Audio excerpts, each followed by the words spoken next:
Hola, ¿cómo están? Entre motines y no motines, entre ajustes y no reajustes, estamos ya en el capítulo número 10 con una excelente invitada que hoy día vamos a conversar de todo lo que tiene que ver con la agenda económica y con todo lo que tiene que ver con el acontecer nacional desde esa área. Pero antes que todo decirles que no se pierdan este programa porque está muy entretenido. Tenemos invitados sorpresa, si es que llega, lo estamos esperando vía satélite si es que no llega. Así que bienvenido a otro programa más de Ciudadanos al Poder. Muy buenas noches, pueblo chileno. Autoridades de gobierno, políticos, dictadores vitalicios y huevadas raras. Damas de verde, de rojo, azul, amarillo y morado. Pepe Corneta, Yamilé, Yolanda Sultana, chilenos todos.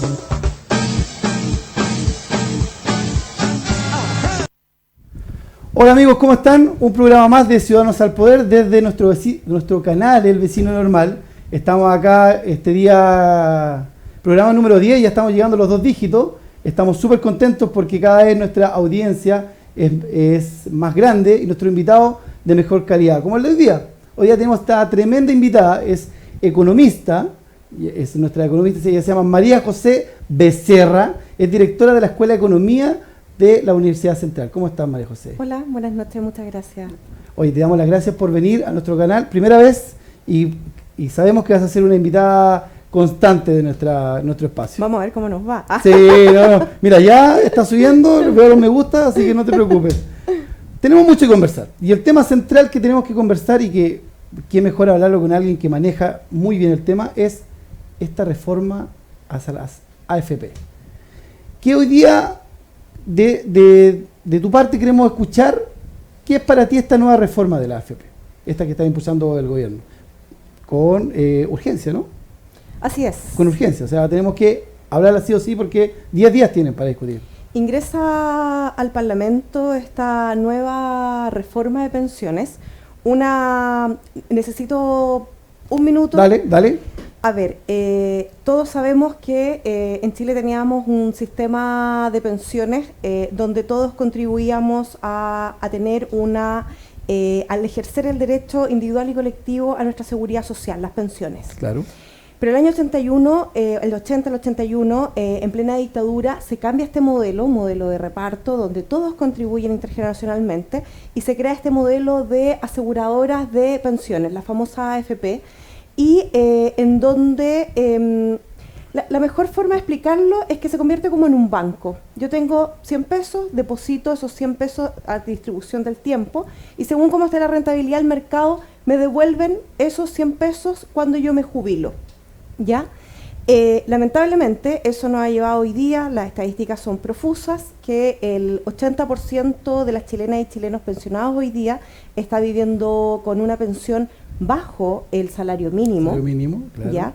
Y un 40% de aquellos está viviendo bajo una línea de la pobreza, que son 79.000 pesos. ¿Ya?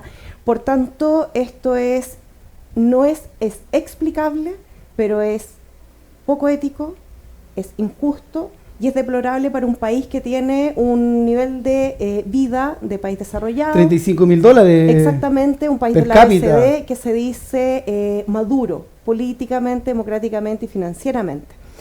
No se condijo eso y por tanto la presidenta Michelle Bachelet tuvieron que pasar varios decenios para que la presidenta Bachelet generara una contención a esta enorme desigualdad. Porque, a ver, acá opera el mercado laboral.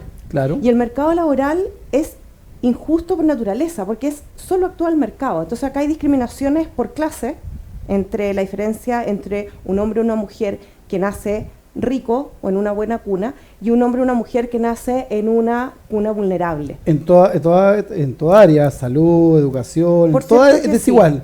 Por cierto que sí, claro. Y eso se reproduce en el mercado laboral. ¿Ya? Aunque tú aspires a terminar tu educación media, o incluso tú entres a la universidad.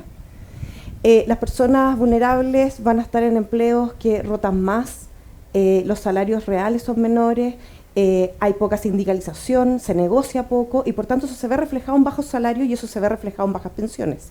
Eso es un punto. Y la otra gran discriminación es que hay una discriminación por género. Las mujeres, por cada salario de un hombre, si un hombre recibe 100 pesos de salario, una mujer está recibiendo 84 pesos. Claro. Y eso se explica porque también nuevamente el A igual mercado... tarea. A igual tarea, A igual por tarea. cierto. A igual tarea en el mercado, una mujer está recibiendo 84 pesos. ¿Y eso por qué se explica? Porque en nuestra sociedad mercantilizada, la sociedad no paga por todo aquello que culturalmente nos han dicho que tenemos que hacer, pero que es cultural, que no es natural. Hacernos cargo de la maternidad, hacernos cargo de nuestros adultos mayores y hacernos cargo de los enfermos. Y más aún, porque otra de las discusiones que hay acá, que yo creo que la vamos a analizar más adelante, es la edad de la jubilación. Las mujeres trabajan más que los hombres. En promedio trabajan 2 horas más diarias en los trabajos no remunerados en la casa. Por tanto, bajo estas dos discriminaciones, la presidenta Bachelet, primera mujer presidenta, logra ver estas grandes desigualdades estructurales del mercado laboral y dice, no, pongámosle un dique a esta desigualdad, y genera un debate, porque hay que recordar que esto fue un gran debate. Esto fue tema nacional, como el que hoy día estamos planteando. Por cierto que sí, y acá hubo harta oposición, donde para crear esta pensión básica solidaria, que hoy día es de 107.000 pesos, los aportes previsionales solidarios y el bono por hijo.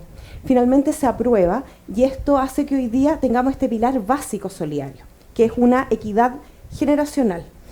Pero acá, en el proyecto actual, bueno, la presidenta Bachelet en la gestión 2, pocos días antes de dejar la moneda, ingresa un nuevo proyecto, el cual obviamente no se debate, y el que avanza a hacernos cargo de esta gran desigualdad. Y se hace cargo de esta desigualdad intergeneracional y pone un bloque solidario, que todos contribuyamos, ricos, pobres, claro, mujeres, hombres. El que más tiene aporta al que menos. Exactamente, a tener, había en ese modelo un 2% para que fuera solidario. María José, ¿Ya? disculpa, sin interrumpir, ¿no habrá un error que este ingreso que hace la presidenta Bachelet lo haga tan al término de su mandato? Lo que pasa es que... ¿Qué fue lo que se le criticó? Es decir, pero ¿por qué no había un tiempo antes, se anunció antes y se esperó hasta el último llegar a ese punto? Porque recordemos que la agenda de la presidenta estuvo abocada a sacar grandes reformas. La primera fue la reforma tributaria para financiar otra gran reforma, que fue la reforma educacional. Y acuérdense toda la discusión que hubo y toda la oposición que hubo a que los más vulnerables ejercieran un derecho básico como era la educación en la universidad. Claro. Entonces, por eso, efectivamente, uno hubiese esperado que esta discusión hubiese venido un poco antes, pero llegó cuando tuvo que llegar y no fue malo porque efectivamente el mensaje presidencial de Bachelet entró y quedó. Y es uno de los puntos de los insumos que va a servir para la actual discusión. Porque para llegar al mensaje hoy día del presidente Piñera, se olvida en este mensaje presidencial ¿cómo se llama? Esta mirada de equidad intergeneracional. Acá no existe ningún espacio solidario intergeneracional. Y hay otro problema, que tampoco nos estamos haciendo cargo de esta desigualdad que hay entre personas que somos iguales. Voy a poner un ejemplo.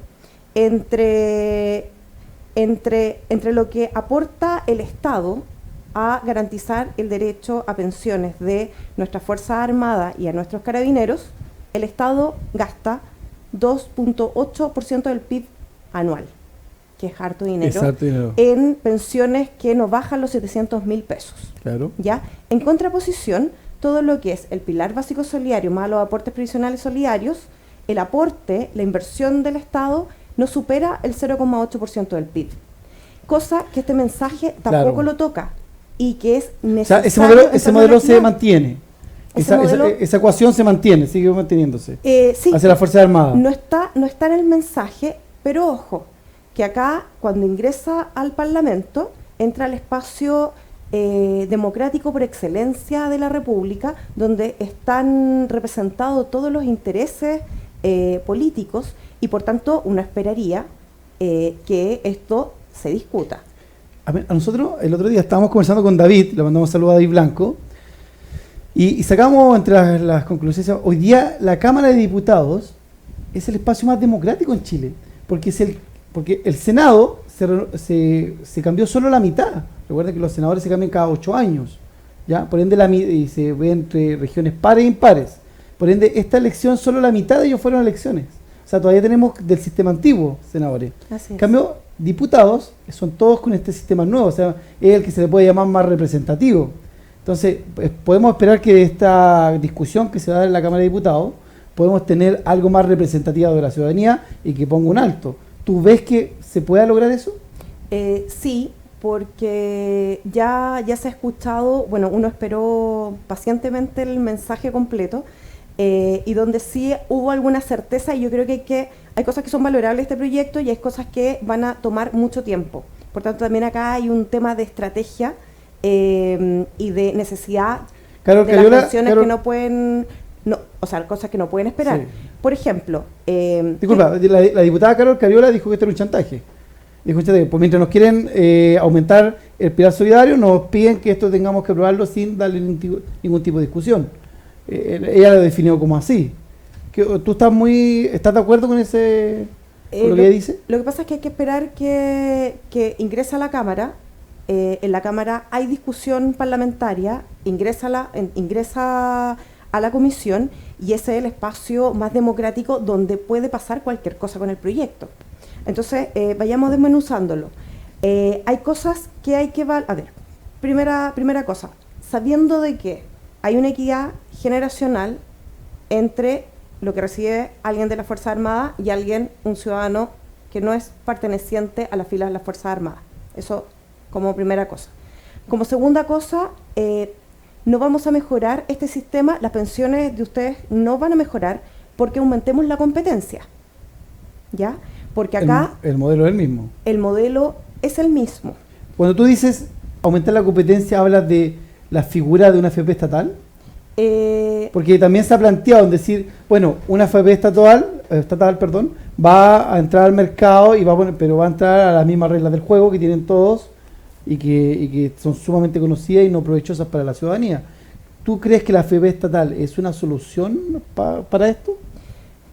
Sí, en el entendido de, a ver, primero aclarar el punto que las pensiones no se mejoran solo con aumento de la competencia, porque faltan estos dos grandes pilares, fortalecimiento de este pilar solidario, que sí lo recoge el gobierno, y para hacer la certeza es la siguiente: de 107.000 pesos las pensiones básicas solidarias, sí o sí aumentan un 10%, van a aumentar a 118.000 pesos. Y los aportes previsionales solidarios aumentan y para entender los aportes previsionales solidarios, si es que mi AFP, yo me jubilo vía AFP, y no alcanza a mi jubilación a 107.000 pesos, el Estado me pone esa diferencia. ¿Ya? Entonces, ese monto que aumenta un 15%, uno no puede, el que le diga cuánto es el monto total, está equivocado porque hay que entrar hay que entrar a picar. Hay que entrar en la chica. Por el ¿Ya? caso. Okay. Eso es la certeza. ¿Ya? Y hay otros dos bonos que hay que leer, la letra grande y la letra chica, porque hay un bono de clase media y un bono a mujer. El bono de clase media es para el 60% más vulnerable de este país y ahora, si es que se aprobara mañana el proyecto, aumentaría la pensión, se dice el mensaje, una UEF y el bono mujer una UEF, porque después se va incrementando según los años que yo he cotizado, con un mínimo de 16 y 22 para hombres y mujeres respectivamente. Ese aumento que tú me hablas de una OF, ¿es al final del periodo? ¿Cómo al final del periodo? Cuando dice las pensiones aumentarían una OF, o sea, quien se jubila con 27.000 pesos más. Claro, eso es lo que dice el mensaje. ¿Ya? Eso es. Poco, ¿no? Nada. Eso es. Esas son las certezas que existen y lo que se ha dicho, o sea, lo que debería hacerse es que efectivamente todos los diputados, desde la derecha hasta la izquierda, es que se divida el proyecto y se defina ahora, con el presupuesto de ahora, lo dijo el presidente del Senado, el senador Carlos Montes, que se apruebe inmediatamente porque están los recursos. Incluso más aún, como economista, obviamente uno mira todos los flujos de dinero, que es difícil de mencionar porque estamos hablando de miles y millones de dólares. Pero este proyecto, esta primera parte de esta certeza, vale 1.000 millones de dólares. Y lo voy a contraponer con otra reforma, que es la reforma tributaria que está haciendo este gobierno, que en una de las partes señala muy simple, dice que hay un sistema que la reforma tributaria de la presidenta Bachelet lo desintegró y que hace que las empresas más grandes paguen más impuestos y que las pymes paguen como habían pagado y así los más grandes tributan más que los chicos. Eso se llama progresión. Y Sí, eso estaba estamos bien. todos de acuerdo. No todos de acuerdo, porque No, al entenderlo. el actual gobierno, el proyecto que envía al Parlamento es que los grandes empresarios tengan el mismo sistema que las pymes, pero eso le va a costar al Estado $1.000 millones, los mismos de estos otros. Entonces, acá sería súper razonable no cambiar la reforma tributaria, Y aumentar. que los grandes sigan pagando sus Claro. impuestos y con esos recursos que hoy día existen en el Estado, financiar ya, o sea, aprobar en 10 días, como mandata el presidente, aprobar esta reforma a las pensiones para aumentar los aportes solidarios y la pensión básica solidaria. María José, yo estoy como se dice así, pendiente y concentrado a todo el tema técnico, que lo manejan muy bien, pero imagínate 10 días para discutir este tema, ¿no será apresurado? Es que no se puede porque en la segunda parte de este proyecto que se mete al corazón de cómo han funcionado las AFP hasta hoy día. Y las AFP hasta hoy día, todo el mundo, o sea, hay estadística. Hace 4 días atrás salió un estudio que hizo el Instituto de Igualdad con Criteria Research y señala claramente el 80%, el 90% de las personas sabe que es un sistema malo, el sistema de seguridad social de las pensiones, y un 80% de los adultos, de los que están a punto de jubilar, saben que van a tener que seguir trabajando, no por el gusto al trabajo, sino que efectivamente por las carencias que viene de la mano por las bajas pensiones. Hoy día me pasó algo, me estacioné en Catedral, ahí en el centro, y quien me estaba invitando al estacionamiento era un adulto mayor.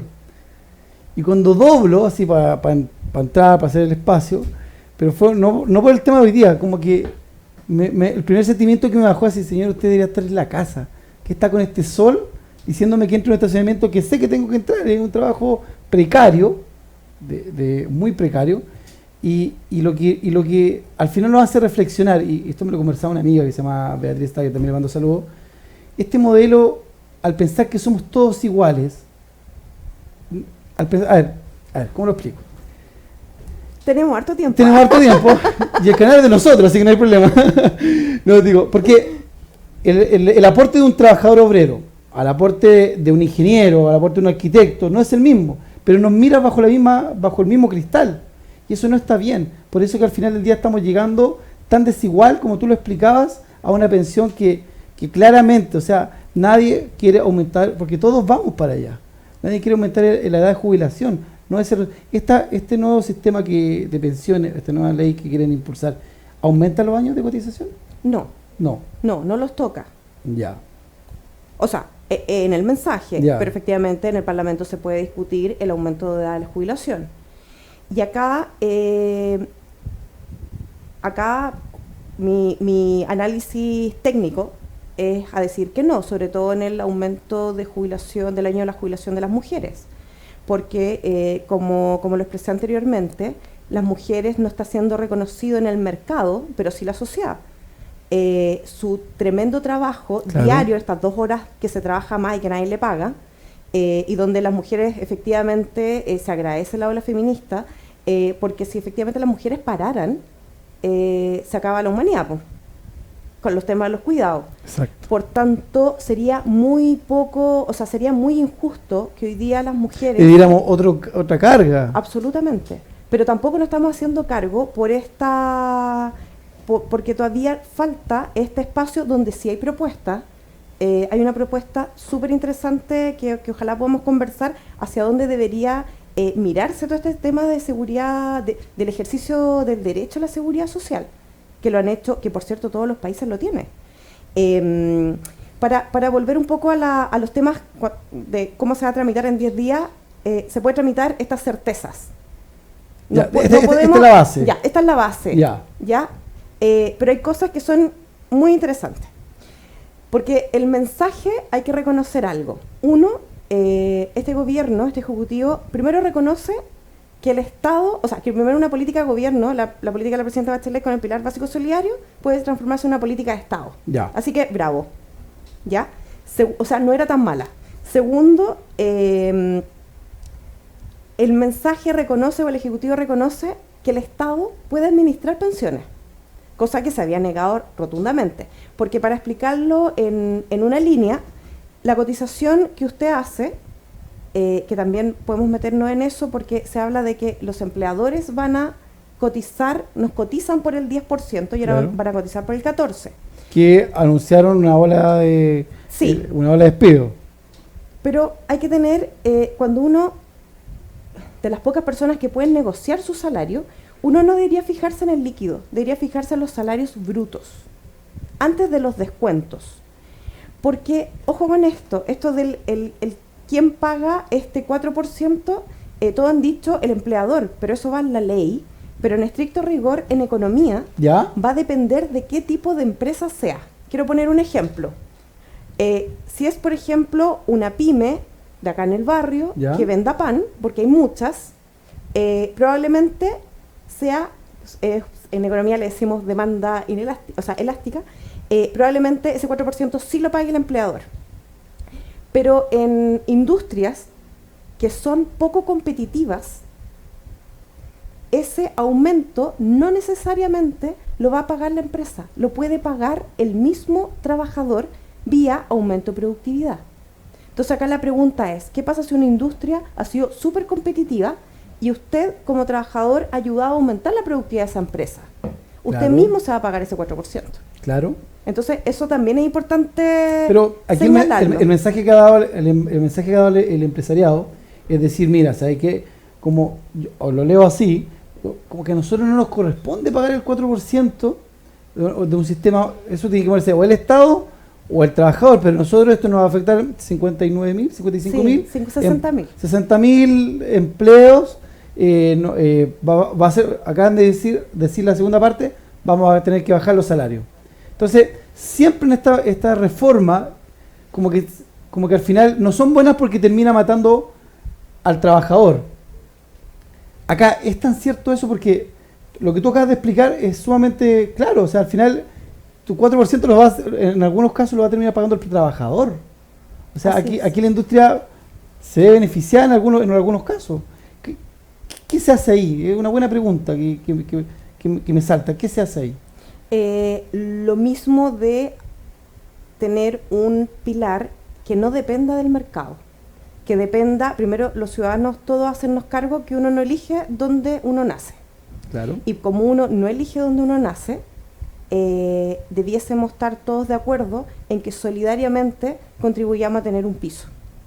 Entonces, una de las propuestas interesantes que hay acá, que se está dando vuelta y se espera que se tome más auge, es que efectivamente acá hay un seguro administrado por el Estado, en el cual uno cotice ese 14% o ese 10% y que el Estado lo administre y que no discrimine hasta esa pensión que debiese avanzar a ser una pensión ética mínima de salario mínimo, que es una pensión bien básica.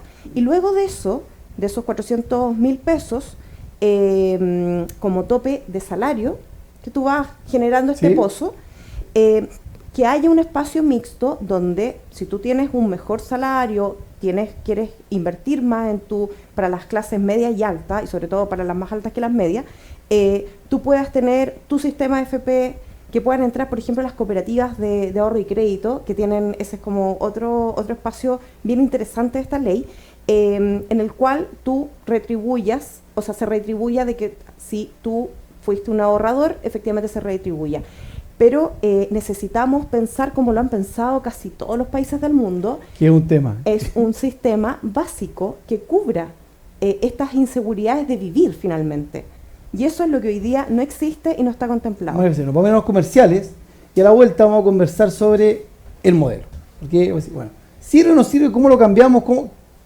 ¿Cuál es el ejemplo a mirar? ¿Cuál es el país donde vamos? ¿A quién tenemos que reflejarnos? ¿Ya? Nos vamos a ver los comerciales con los auspiciadores que tenemos de la comuna y seguimos en el segundo bloque. Súper.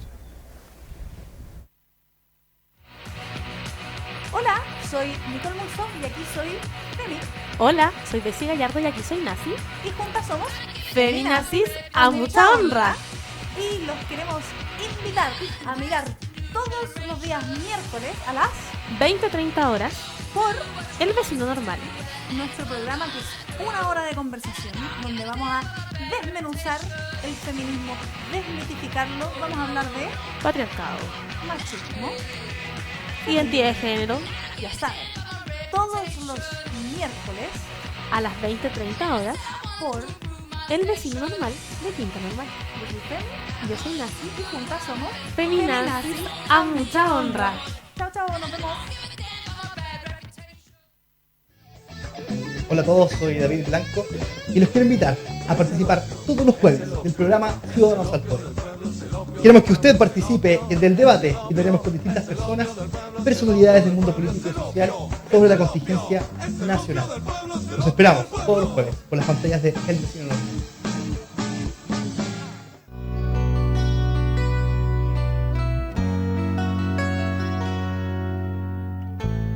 Amigos del Vecino Normal, quiero invitarlos para este sábado y todos los sábados a las 19 horas para que nos juntemos en el programa La Música de tu Vida, donde vamos a conversar, donde vamos a ver la música que nos ha acompañado a lo largo de nuestra vida.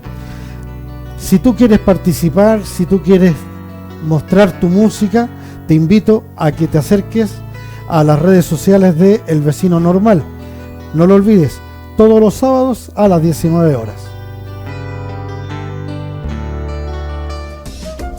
Ven a disfrutar de la mejor gastronomía peruana en Tsunami Restaurant, ubicado en Nueva Extremadura 4402, con esquina General Breyer en la comuna de Quinta Normal. Deleítese con los más deliciosos platos y tragos, preparados por sus propios dueños. Contamos con salones ambientados para sus eventos corporativos o sociales. Lleve el sabor de nuestra tierra a su hogar. Aproveche nuestro servicio de colaciones para llevar. Tsunami Restaurant, el lugar ideal para compartir con familia y amigos. Un espacio cálido y acogedor. Tsunami Restaurant, los sabores del Perú en un solo lugar. Volvimos en el capítulo número 10 de Ciudadanos al Poder. Hemos tenido una conversación, María José. Terminó el comercial, o sea, estábamos comerciales y nos empezamos a seguir conversando lo mismo. Pues dijo, no, para, conversémoslo al aire. Y entre las cosas que conversamos, es decir, esta reforma, que hoy día esta modificación a la ley de pensiones, habla de aumentar el 4%. Yo como ciudadano normal, por el que camina por la calle, el que le gusta andar comiendo asado, ese típico chileno, A todos. siento, claro, a todos, ayer tuvimos uno bien entretenido, ¿cierto, chiquillos? Sí, todavía están con carecaña. Siento que el 4% no es la solución. Y te conversaba, te decía, siento que aunque sea el 10%, tampoco es la solución. Siento que este modelo no es justo, que a lo mejor quienes se tengan un poco más, tengan que... Este sistema individual a mí no me gusta. Que la solidaridad personal yo no pueda aportar, o tú o nadie pueda aportar al que sigue, ya como se hace en otros países. Cuéntame, ¿cuál es el modelo para ti que crees tú que es el que tenemos que apuntar? ¿A dónde es la visión como país? Porque somos 8 países tiene este sistema de AFP, ¿no? Este sistema de pensiones, 8 países. ¿De cuántos países serán? ¿150 y algo? No, muchos más. ¿Son más? Sí. Yo diría que son 150. Ya, y tenemos 3 horas más. Uf, a ver. Pongan carbón, chiquillo, en la parrilla. Mira, prenden al tiro, estos son muy A mí prendidos. me gustan los interiores, ¿ah? Los chunchules. A ver, acá hay que... Son varias cosas. Y acá efectivamente se apunta a qué tipo de modelo de desarrollo económico tenemos y desarrollo social. Páreme todo lo que quiera. 4%. El 4%. ¿Es la solución? No. Ya. No. Voy a reafirmar lo que dije en la primera parte. Acá es necesario un ponernos de acuerdo, un pacto social por la seguridad social de las personas. No puede ser que la AFP sea en un banco individual, ¿ya? Donde más aún no conocemos, o sea, sí, hay que ser, incluso voy a ser justa con la AFP. ellos informan dónde se invierte. Incluso le prestan plata a nuestro propio Sí. Estado. Pero el 60% se va o más, se exportan. Son utilidades que se exportan de las empresas, inversiones de todos nosotros que se van a financiar entes que pueden ser especulativos en otros países. No hay ninguna definición y que sería muy justo que nosotros como ciudadanos dijéramos, voy a ir al extremo, los salarios son bajos, se van a mantener bajos, yo me voy a salir después de eso, son bajos y vamos a morir pobres, porque las pensiones son bajas. Pero entonces es justo que nosotros nos pongamos de acuerdo y digamos, ¿saben qué? Si las pensiones van a ser bajas, ¿por qué nuestra plata no es prestada al mismo Estado de Chile, que es un súper buen pagador? Claro. Los estados siempre son muy buenos pagadores. El Estado siempre paga. Siempre paga. Siempre paga. Siempre paga. Es la por la norma, antonomasia. siempre paga. Y con ese dinero, que no sea un 20, que sea un 60, y que los mismos chilenos puedan construir el eje de General Velázquez, construyan infraestructura, construyan nuevos hospitales públicos, Carretera, educación, claro. construyan bibliotecas, construyan piscinas municipales, etcétera. Porque finalmente, si uno va a morir pobre o con bajas pensiones, no significa morir vulnerables. Eso es como un tema. Y esa definición la AFP nunca la han tenido. Jamás he escuchado esa definición. ¿Qué cosa? Esto que acabas de plantear. Es que Paré un poquito. es que esa es la diferencia entre los economistas y las economistas. Mira, y te digo, jamás, no lo había planteado de esa manera, no lo había tomado en cuenta, y de verdad me hace más sentido. Me hace más sentido decir, ya, ok. O sea, de verdad, si ya tenemos la regla, porque me estás diciendo dónde, no me estás preguntando, pero me estás diciendo dónde, bueno, vámonos a lo interno, mejoremos carreteras, hospitales, escuelas, bibliotecas, piscinas, O sea, calidad de vida. Sí, ¿cachai? o sea, más aún. Claro. No queda claro esas inversiones, la que usted todos los meses se la lleva a su AFP,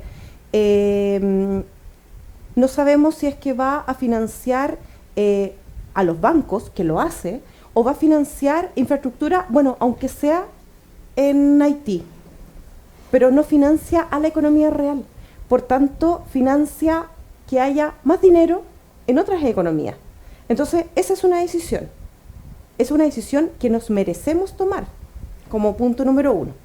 Y segunda cosa, ¿por qué las AFP? A ver, lo voy a poner con un contraejemplo. Sí, ¿por qué la discusión de si la educación es un derecho?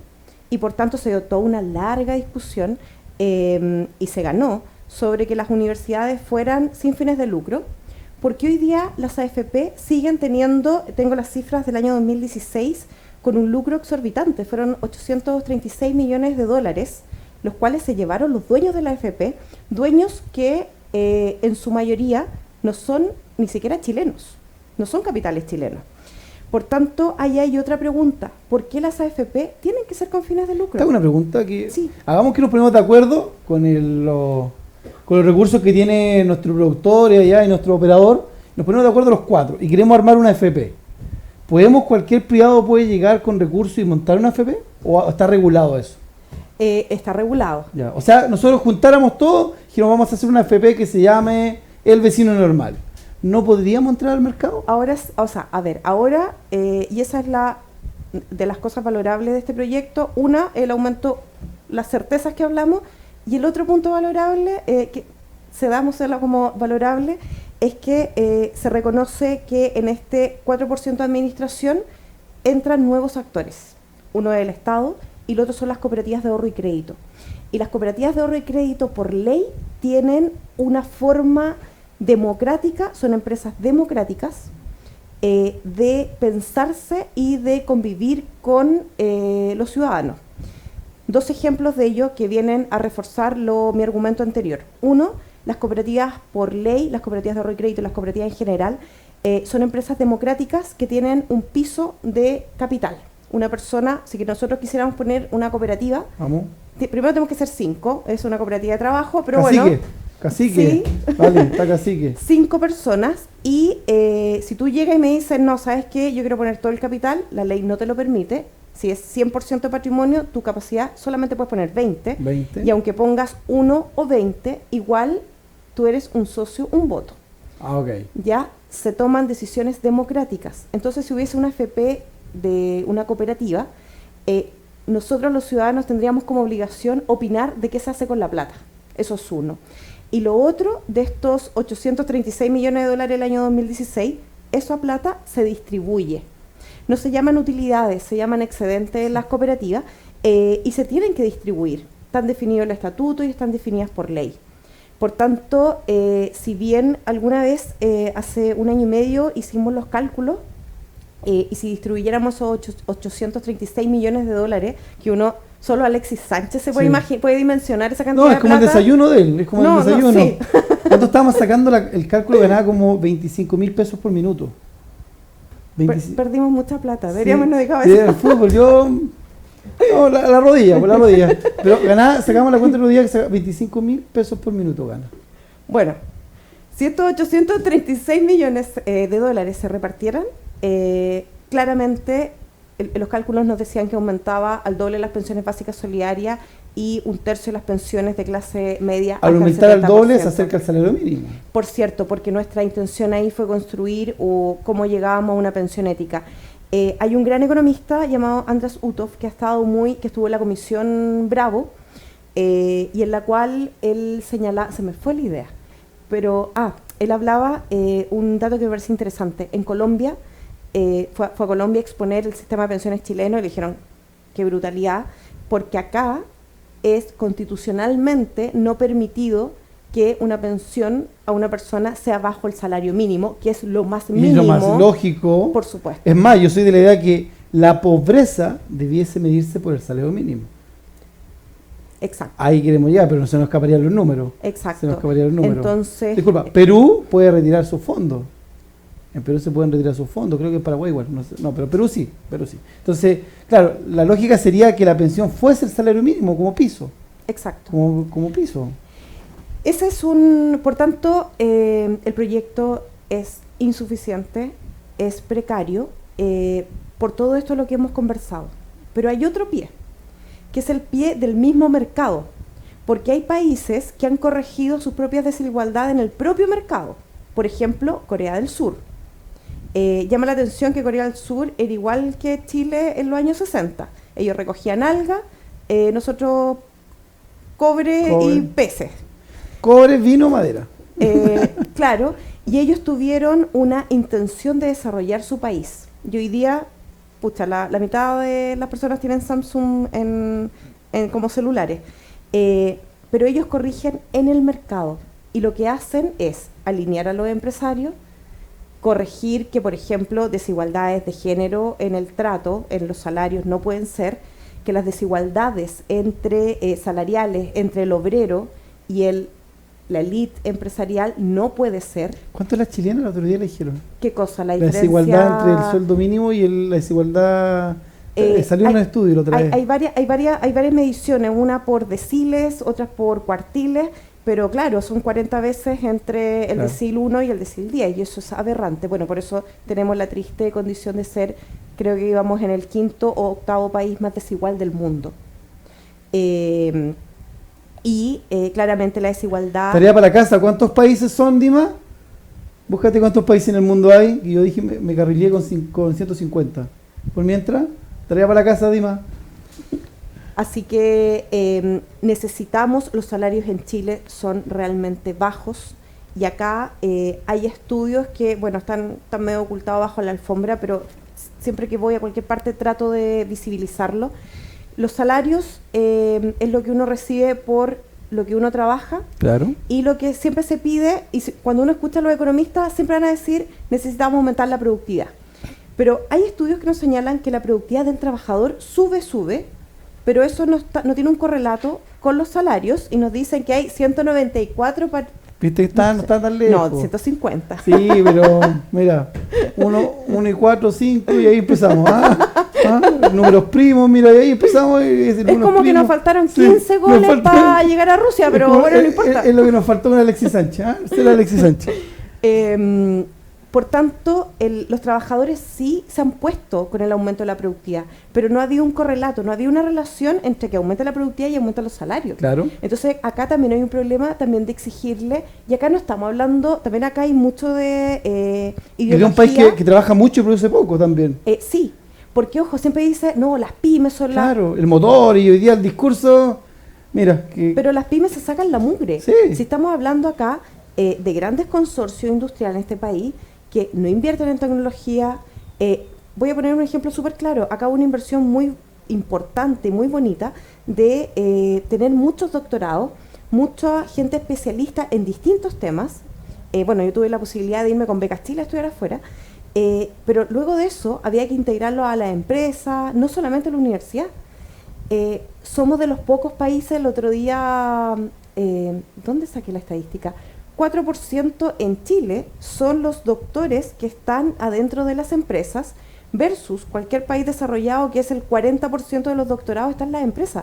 Porque en otras partes del mundo, en casi todas, a las empresas les importa y es éticamente necesario incluso para ellos mismos invertir en tecnología adentro de la empresa, no esperar que el Estado, voy a ponerlo con un ejemplo, cuando tuvimos la crisis de los salmones en el sur, se esperó que el Estado invirtiera en las vacunas. claro. Entonces es bastante contraproducente porque hay algunos gremios empresariales que más aún, voy a poner un ejemplo que lo dijo el propio, me lo dijo a mí Bernardo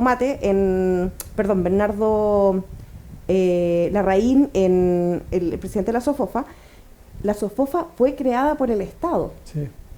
como las grandes industrias fueron creadas por el Estado. Entonces hay como una contraposición en, bueno, para tener desarrollo económico, ¿necesitamos al Estado? Parece que sí. Sí. Porque cuando tenemos algún problema como industria, recurrimos al Claro, Estado. Entonces, tenemos estas dos grandes espacios de acción. Llama la atención, bueno, una de las cosas que hemos trabajado harto es por qué la concentración de industrias, pero no industrias las pesadas como Sí. las conocíamos, sino que industrias modernas, industrias tecnológicas también están concentradas, no están acá. Están concentradas en ciertos espacios geográficos donde dejan su impuesto. Entonces reproducimos la desigualdad. Estaba conversando el otro día con una amiga, el tema de los doctorados, y Chile tenía una alta tasa de doctorados cesantes también, Así es, una de las más altas. así es. Es una de las más altas. Ella es doctorado, ella tiene trabajo, pero salió el tema de los doctorados. Me decía, bueno, hoy día una de las tasas más altas de la región es Chile con doctorados cesantes. También entramos, que es algo que no se puede entender. Porque esa política pública también fue generada por la presidenta Michelle Bachelet, que fueron las becas Chile para los estudiantes que salían de la universidad y que aspiraban a estudiar un magíster o un doctorado en el extranjero. Pero había todo un plan. Plan 1 era que se fueran a estudiar y plan 2 era la inserción, la creación de centros tecnológicos en toda su magnitud y en toda su variedad. Pero eso lamentablemente no se concretó. Entonces, una de las demandas también es a qué pasó hoy día, y también lo voy a poner también hay un contrasentido ahí, porque un gobierno liberal de derecha como este, que forjó su como estampa en dos cosas súper relevantes. Una, el crecimiento económico, y vemos todas las cifras hoy día que están cayendo, Sí. Y dos, el tema de la seguridad pública. Y cuando vemos el tema del crecimiento económico, llama mucho la atención, me tocó trabajar el tema de analizar el presupuesto para el próximo año, 2019. Y a mí no me gusta analizar como el dato pequeño de aumentó un 2%, un 3%, sino que me fui como a la data más larga y comparar periodos. Entonces analicé periodo Piñera 1, contraposición Bachelet 1 y 2. Y llama mucho la atención porque la presidenta Bachelet sube todo el gasto social, pero también sube la inversión o la plata que se entrega al Ministerio de Economía, que es el ministerio motor del desarrollo, motor de las pymes, motor de Corfo, de Cercotec, Claro. de los capitales semilla, de lo que la Sí. gente postula cuando es pyme desde el barrio. Pero y aumentó en un 140% del 2006 al 2010. Y cuando después veo las cifras de Sebastián Piñera, de su ejecutivo del 2010 al 2014, 14. no solo no aumentó, bajó en un 26%. ¿Comparación de este periodo? En comparación a la presidenta Bachelet 1 y 2. Ya. Entonces, ¿cómo, y esto lo quiero relacionar al tema súper coyuntural, han caído todas las cifras y nadie se explica mucho, o sea, yo tengo una hipótesis del por qué cae el IMASEC, de por qué efectivamente se está disparando el desempleo, Ahí está. por qué... ¿A dónde está? No, digo, ahí está el tema, el poco apoyo Sí, mi hipótesis es que efectivamente cuando el Estado está demostrado con paper, para todos los más académicos que quieran leer, está demostrado que mientras más inversión en el Estado, mayores retornos tenemos en no solamente seguridad social, también en seguridad pública, en estabilidad, en crecimiento y en desarrollo. Eso es uno. Pero más aún, cuando nosotros invertimos en materias de fomento, en que los capitales semillas sí funcionen, no solamente los FOSIS, claro, que son como para las clases más vulnerables, que aparte postulan mujeres, claro, tienen que pelear por el proyecto de emprendimiento. Tenemos que tener también hay un pacto de decir, invertir en la economía es importante. Y mi hipótesis es que efectivamente vamos a seguir bajando en los indicadores porque nos estamos cada día desindustrializando más. Bueno, esto es una tendencia que viene, pero de mucho... Y porque seguimos apostando que más vamos a vivir del cobre que lo mandamos en... Sí, lo mandamos en roca. Exactamente. Y lo compramos en tubos. Somos brillantes, tenemos una capacidad increíble. Y eso es lo que tenemos que discutir. Por ejemplo, el tema del litio. Deberíamos estar construyendo autos de batería, con baterías. Claro. Bueno, ayer uno de los ejemplos que daban era al precio que lo vendemos como roca, si lo vendiéramos procesado, si lo vendiéramos, lo vendiéramos como batería, o sea, los diferentes valores que tendríamos y cómo se recuperaría una cantidad increíble de dinero. Pues queda poquito tiempo, se nos ha pasado volando. Yo estaba así como, este es uno de los pocos programas donde yo solo me he puesto a escuchar y como que he tratado de meter un poco la cuchara, pero he quedado muy claro. Volviendo al sistema de pensiones. Una crítica que el sistema hay que cambiarlo. Yo creo que no, pero ¿por qué todavía no se cambia? Pasaron gobiernos de un lado, gobiernos de otro, con mayorías de uno, con mayorías de otro, y todavía no logramos poner nadie de acuerdo a cambiarlo. Por ahí alguien me decía, Seba, esto no se va a cambiar. Esto no se va a maquillar, se va a arreglar, se le va a poner incluso una pata más a la mesa. Pero esto no se cambia. ¿Tu percepción?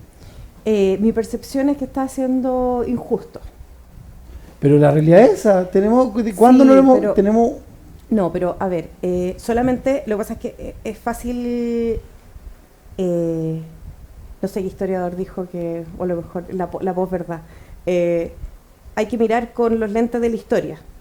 Acá hay que recordar que en plena dictadura el gobierno gastó 30 puntos del PIB en salir a salvar, claro, el salvataje al sistema financiero, en contraposición de año haber... 82. Del año 82 al 85, en vez de efectivamente esos 30 puntos del PIB, ya que es una suma gigantesca de masa monetaria, no se gastó en ninguna política pública. Cabe recordar que como salimos de esa crisis fue creando un sistema de trabajo espantoso que fue el PEN y el POG, donde no se pagó ninguna, o sea, el Estado no pagó ninguna cotización de salud y ni de pensiones a una masa de trabajadores, obreros, distribuidos en todo Chile. Hay gente que no sabe lo que es el PET y el POG. El PEN y el POG fueron los programas... Porque estamos un poquito más viejitos, sabemos, porque lo leímos. Pero pregúntale a todos los que nos están viendo, pregúntale a su mamá, a su abuela, ¿qué fueron? Fueron programas precarios para cosas que no defendía el régimen, que fue a través del mismo Estado, contratando personas, claro, en jardines, me acuerdo que eran los... Veredas, hacían como 3 veces lo que la vereda. Se armaba el jardín, se desarmaba a través se llaman políticas keynesianas de hacer un hoyo y tapar un hoyo, y con eso se pagaba un salario precarísimo de hambre, pero se pagaba, y con eso la economía se recuperó. Solo recordar eso porque en todo ese espacio, hasta el año 2008, no se tocó el sistema. Por tanto, yo sí valoro muchísimo, bueno, el Estado nunca reconoce estas no pago cotizaciones. Hay algunos movimientos que sí hicieron demandas colectivas para el pago de estas cotizaciones. Pero yo sí valoro profundamente lo que genera la presidenta Michelle Bachelet, de es lograr, primero se armó una comisión que estudie esto, porque nadie hablaba de pensiones, porque nadie lograba percibir, primero que el Estado hay gente que no se cambió del antiguo sistema al nuevo, que salieron beneficiadas, el Estado se hace cargo de toda esa masa de población, pero la presidenta Bachelet dice, hay personas que están recibiendo 10.000 pesos por pensión, o hay personas que no están recibiendo nada. Y eso, yo tuve la posibilidad de ser candidata a diputada el año pasado, voy a aprovechar de mandar el saludo a todos los vecinos de La Florida, Pirque, San José, La Pintana y Puente Alto, y donde las personas morían sin ninguna jubilación. Que es tremendo distrito. Entonces, sí, el segundo más grande de Chile. ¿Segundo, el primero cuál es? ¿Maipú? Sí, Maipú. Sí, Maipú, sí. El 8. Sí. Maipú 8 y el tuyo es el 12. Así que sí, hemos tenido hartas actividades explicando también esto en pensiones en todos los espacios territoriales. Y cuando la presidenta Bachelet decide, con una voluntad férrea política, decir, acá tiene que haber un pilar básico porque se nos están muriendo nuestros adultos mayores, en algo que es, en una generación que es una generación perdida para Chile, en una generación en la cual nosotros estamos en deuda. O sea, a todos los que fueron candidatos fueron a los clubes de adulto mayor, y es paupérrimo poder ver que el único espacio de sociabilización de una generación que salvó, y esto lo digo como economista, salvó económicamente a todo un país, porque el salvataje fue a los bancos, no fue a las personas. Entonces, hacer ese pilar en torno a la justicia, que uno puede decir hoy día, y es curioso escuchar a todas las voces, sobre todo a las voces más conservadoras de este país, decir que es muy poca plata. Pero todos los que se opusieron a que hubiese esta pensión básica solidaria, por supuesto que hay que aumentarla, pero ese claro, fue un dique de contención a la desigualdad y hay que valorarlo. Falta muchísimo, se esperan que las mayorías, se espera que efectivamente se logren acuerdos en los cuales podamos avanzar y que se den las peleas que hay que dar. Hay que dar la pelea de meter esta equidad intergeneracional, que haya esta suerte de fondo común, y hay que dejarle claro a las personas, no piense usted, señor, señora, que se siente de clase media, probablemente su salario está en la media de este país, que son 370.000 pesos. Si usted, esa es la clase media, pero eso en realidad está más pegado a ser clase baja, porque está más pegado al salario mínimo que al salario de las personas que, por ejemplo, están aportando a través del APD, que es este aporte previsional voluntario, que quiero poner un solo ejemplo. Me voy a ir al límite, eso sí. ¿Que todos no pueden tener APB? No, por supuesto que no. Un solo ejemplo. Si usted gana 6 millones de pesos, ¿ya? Usted podría cotizar hasta el tope en el APB, que usted podría entregar 13 millones de pesos anualmente. Como hay licencias tributarias, la respuesta técnica ahí es exenciones tributarias, el Estado, al que gana 6 millones de pesos, le está devolviendo en abril 6 millones de pesos y usted está poniendo en su cuenta previsional voluntaria 9 millones de pesos. Claro. La pregunta acá es, ¿por qué el Estado y todos los chilenos vamos a tener que financiar esos 6 millones de pesos? Claro. Por tanto, también hay que ver ahí que estas cosas que nos han dicho de incentivo al ahorro, también hay que tenerlo con una mirada, con una lupa de la igualdad. No se reparte de la misma forma. No, ¿y por qué efectivamente el Estado, con esos 6 millones que puede invertir en educación, salud, pensiones para los más vulnerables, lo está haciendo en los más ricos? Porque quien gana 6 millones de pesos no es el ciudadano común. Te queremos dar las gracias. Te queremos invitar al aire también, en decir, te vamos a seguir llamando, molestando. Cuando tengamos una duda, te vamos a llamar a alguna cápsula que vamos a hacer para que nos sigas explicando de esta manera tan didáctica cómo funciona el sistema. Te damos las gracias, María José. Este fue el capítulo número 10, Ciudadanos al Poder, y nos vemos el próximo jueves. Chao, Seba, gracias. ¿Vamos? Muy buenas noches, pueblo chileno. Autoridades de gobierno, políticos, dictadores vitalicios y huevadas raras. Damas de verde, de rojo, azul, amarillo y morado. Pepe Corneta, Yamilé, Yolanda Sultana, chilenos todos.